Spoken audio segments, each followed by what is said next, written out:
everybody. My name is Eric Mohammed. I'm a teacher here at Buffalo Public Schools. I'm at Emerson, School 302. This is my 27th year of being an educator. I've taught at several schools within the district. I started my career at the legendary Kensington High School, and from there I went to Seneca, East High, Bennett, and then I finally found my forever home right here.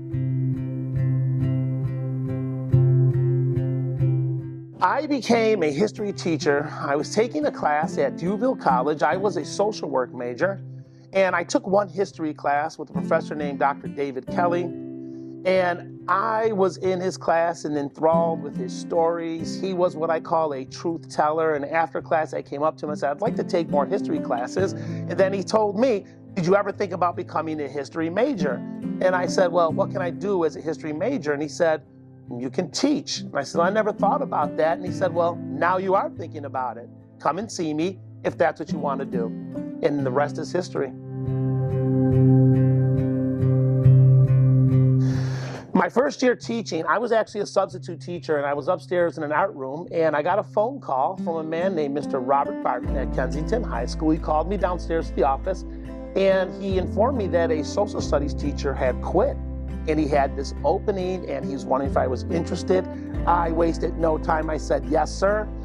I went into that classroom the next day, and all the kids in the classroom stopped, and they just looked at me.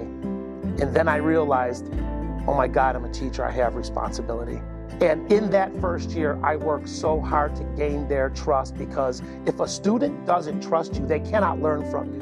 They had to know that I was their teacher, so I had to step up my game. And I had to make sure that what I was doing with them, not only was it comfortable for them, but they actually were learning. They had to know that they were learning something. So after that, those first couple weeks and those months turned into the end of the year in June, I knew that I was a teacher.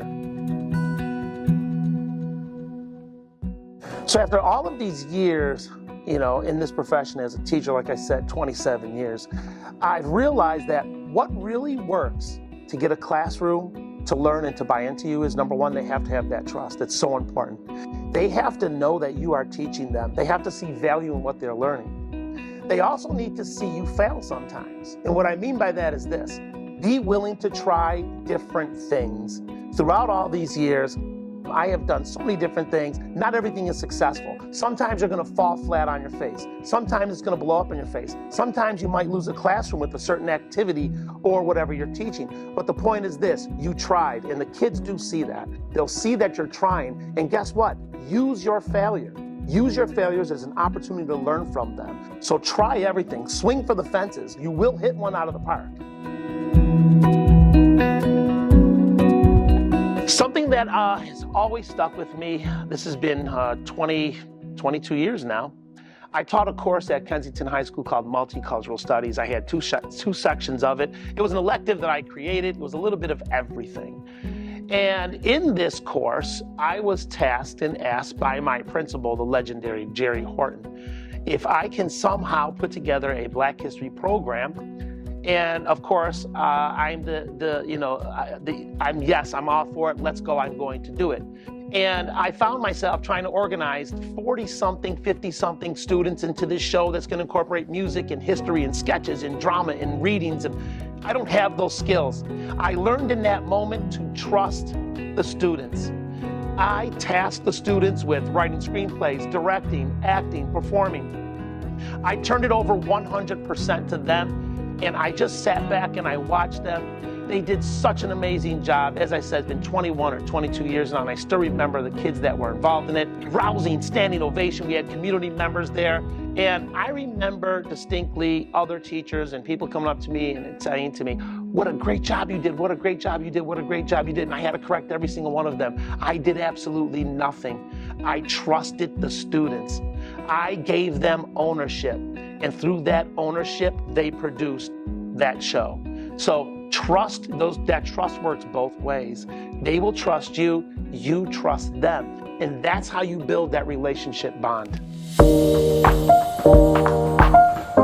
If I were to give advice to any new teacher coming into our school district, I would say this. Number one,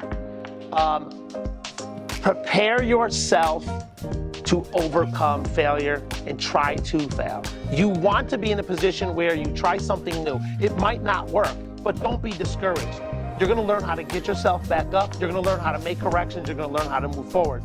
That's how you learn what works and what doesn't work. Another thing is this: put your trust in the students. Understand that you can learn from them. Not only are they learning from you, but you're gonna learn from them. Take that. Those are teachable moments for you. It's not just children that are the vessel. You know, we're also a vessel here too. We're here for a reason, and that's to educate and be educated, okay?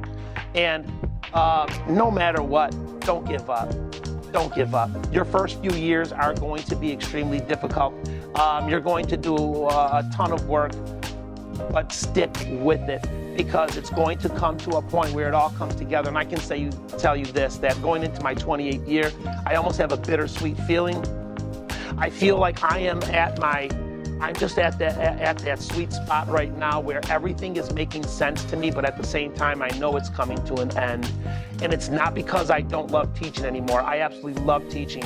I am a teacher. It's not just a job. The reason why is I believe that at some point, we have this responsibility to pass our torch to someone new. And that's what I'm hoping for.